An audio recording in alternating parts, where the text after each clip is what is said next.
2019 GMC Sierra 1500 ATV4. We're doing the front brake replacement. Now, this is pretty straightforward, simple procedure. However, this job can throw you a serious curveball. If you had made the mistake of letting your pads grind down to metal on metal, you're going to have to replace the wear pad indicator sensor. When you disconnect this right here, regardless whether the truck is on or off, you will trigger a code in the electronic parking brake control module. Putting the vehicle in a limp mode, your brakes are basically not going to work and you're not going to be able to go over 45 miles an hour. But don't worry, I'll show you guys how to handle that at the end of the video.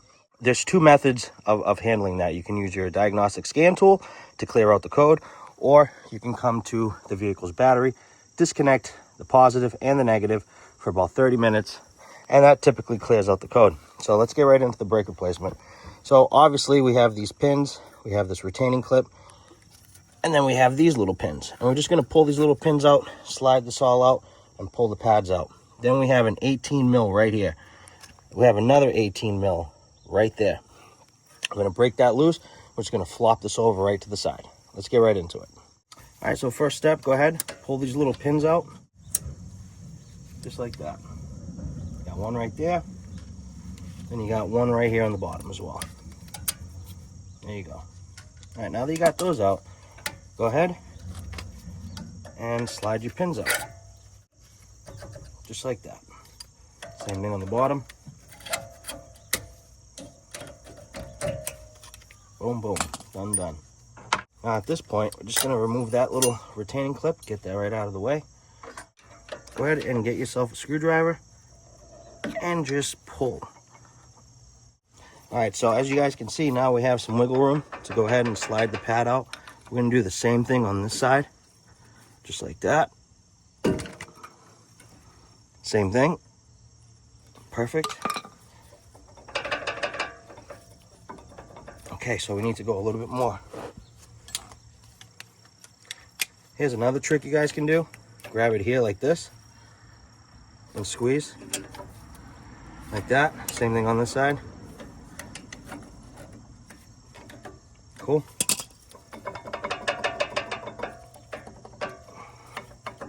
All right, we got this one out. Almost nothing left. Actually, he was touching on the sensor. That's why. Okay.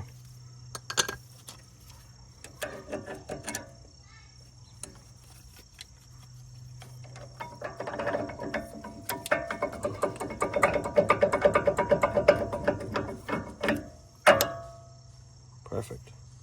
Now at this point, we're going to go ahead and break loose our 18 mil. It's sitting on top.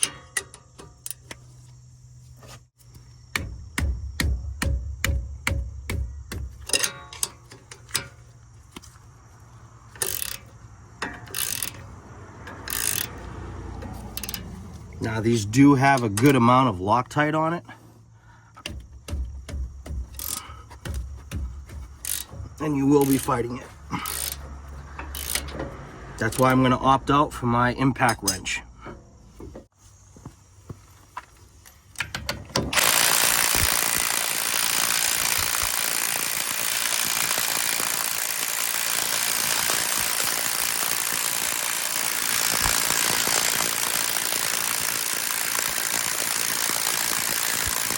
That's all Loctite.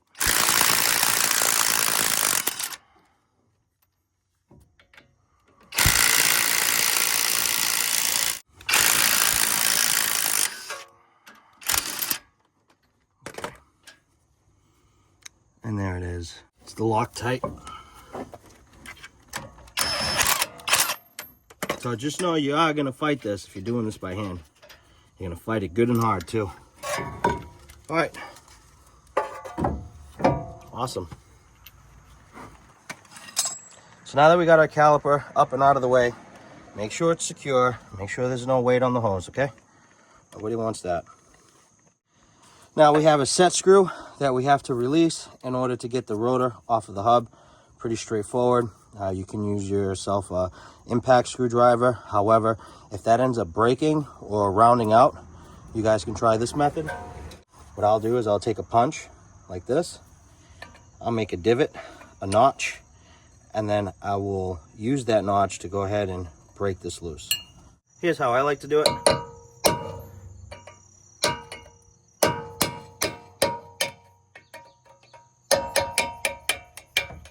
And it's up.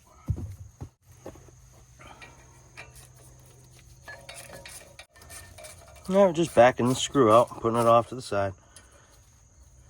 Okay. All right, there's our hub.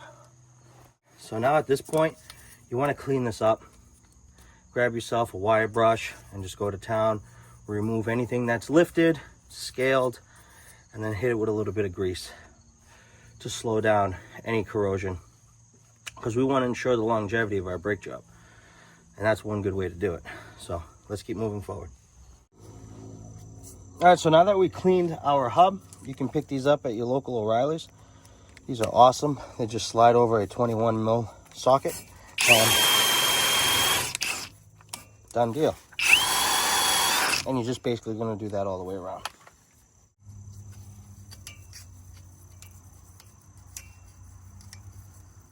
All right, awesome. Now we're going to put our brake rotor on. We got our rotor back on. We got our set screw in. We cleaned the hub. We put a little bit of grease on the hub too to ensure the longevity. So let's get right into getting our caliper, our pads installed, and our brake sensor. So let's get right into it. So at this point, we're just going to take our brake caliper. We're just going to slide it right back over. We're going to take the two 18mm bolts that we removed previously. I'm just going to put them right back in. Same thing on the bottom. A little wiggle wiggle. Typically does the trick.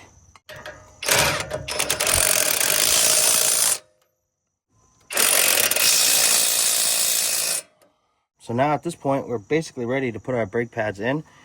Now what I'll do is I'll just put the old pad just back in there just so I can compress this piston a little bit more. Go ahead, just put your old brake pads back in real quick. Grab yourself a plier like this, and now squeeze. And seat the pistons, just like that.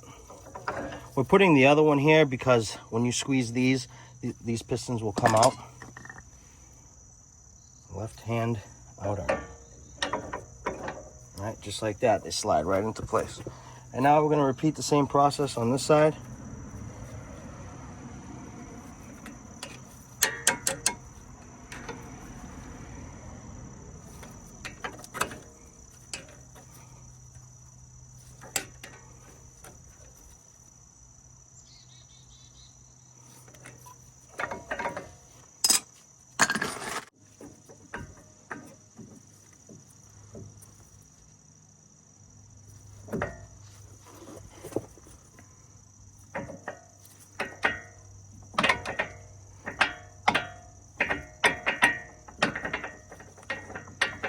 All right, so you see how we have nice, easy movement, okay? That's what we want to see, okay? Just like that. Now at this point, we're going to be replacing our sensor. So just be aware that if you disconnected this, when you get inside the vehicle, your cluster is going to be lit up like a Christmas tree, meaning your speedometer area, and it is going to be in a limp mode. But don't worry, there's two methods of fixing that: clearing it out with a scan tool or disconnecting the battery for 30 minutes. Whatever it is, don't worry. But I just want to show you guys this. So you see the sensor? This sensor clips right into here like this. Actually, it's like this. It clips in like that. Okay? See? Just like that.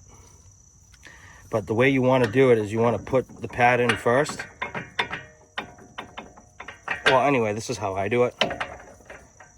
And then I'll come from behind like this, and I'll catch it that way. So now that we got our sensor in, we're going to go ahead and just plug it back in like that. Perfect. Sensor's in. And don't forget to put this back on, okay? That just slides right on top like that. That just goes right in. Okay, so now that we got that clip back in, it's a little white safety tab. Make sure you put that back in, okay?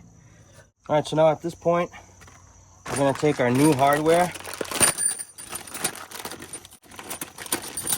And the way I'll do it is I'll put the pin in first, and then we'll set this guy up like this. So you basically just want to clip that part in first like that. See the sun, it's like right in my way. All right, there it is. So put that in there like that, seat that in there, and then find the other side. Okay, that's in. Now we're basically going to do the same thing to the bottom.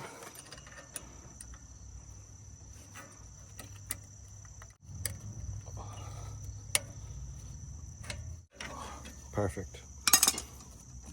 All right, so now that we got our pins in, we're going to go ahead and put our clips.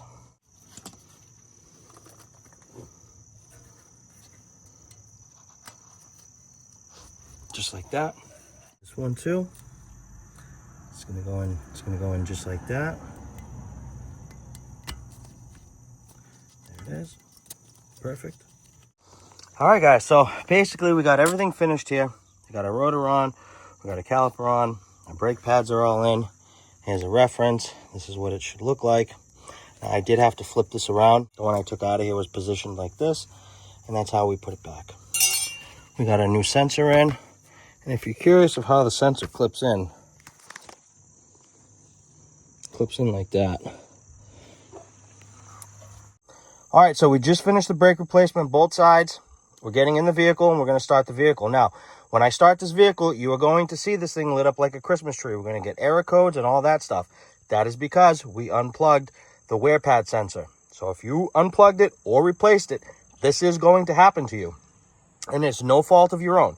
The only thing you have to do is grab yourself a scan tool to clear out the code in the electronic parking brake control module, or go to the battery, disconnect the negative, disconnect the positive, let it sit for 30 minutes. So let's start this up, and actually we're going to pump our brake pedal like normal until it's nice and firm. Okay, let's start it up.